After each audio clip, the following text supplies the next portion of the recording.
kamu ngebayangin gimana jadinya kalau semua orang sibuk memproduksi barang, tapi tidak ada satupun yang mau membeli?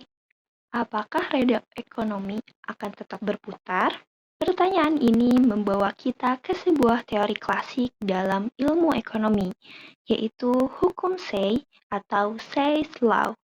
Mari kita telusuri bersama apa maksudnya, serta kenapa teori ini masih sering diperdebatkan hingga sekarang. Hukum Say diperkenalkan oleh seorang ekonom Prancis bernama Jean-Baptiste Say pada awal abad ke-19.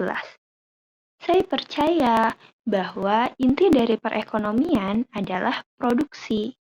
Menurutnya, setiap barang atau jasa yang diproduksi tidak hanya menambah stok, tetapi juga menciptakan pendapatan baru bagi produsen.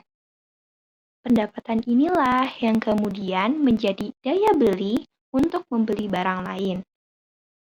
Dari sinilah muncul ungkapan yang terkenal, supply creates its own demand. Penawaran menciptakan permintaannya sendiri. Supaya lebih mudah, bayangkan seorang tukang roti. Ketika ia membuat roti dan menjualnya, ia memperoleh uang. Kemudian, uang itu ia gunakan untuk membeli pakaian dari penjahit.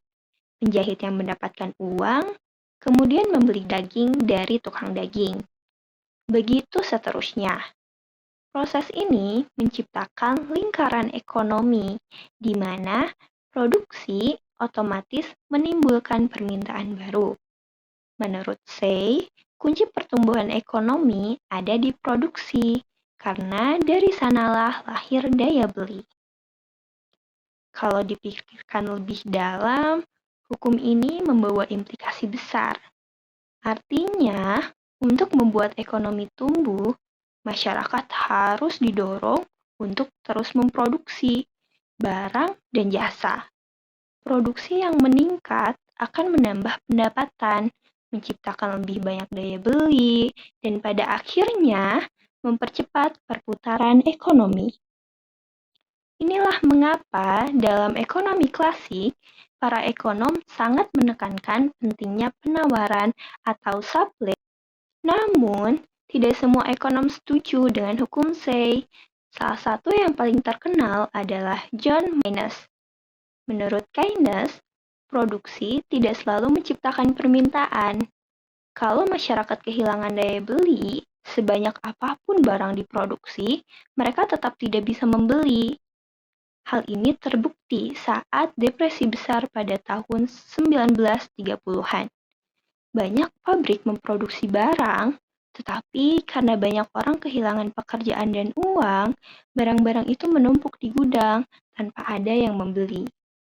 Akibatnya, perusahaan bangkrut dan pengangguran semakin parah. Dari sinilah, Keynes menekankan bahwa permintaan, bahkan pemerintah sebaiknya ikut campur dengan memberi stimulus agar masyarakat tetap mampu membeli barang dan roda ekonomi bisa kembali berputar. Jadi teman-teman, apa yang bisa kita pelajari? Hukum Say menyatakan bahwa produksi menciptakan permintaannya sendiri. Produksi dianggap kunci utama dalam pertumbuhan ekonomi.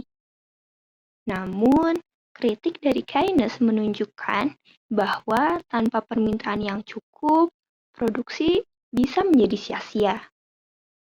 Kesimpulannya, ekonomi yang sehat butuh keseimbangan antara produksi dan permintaan.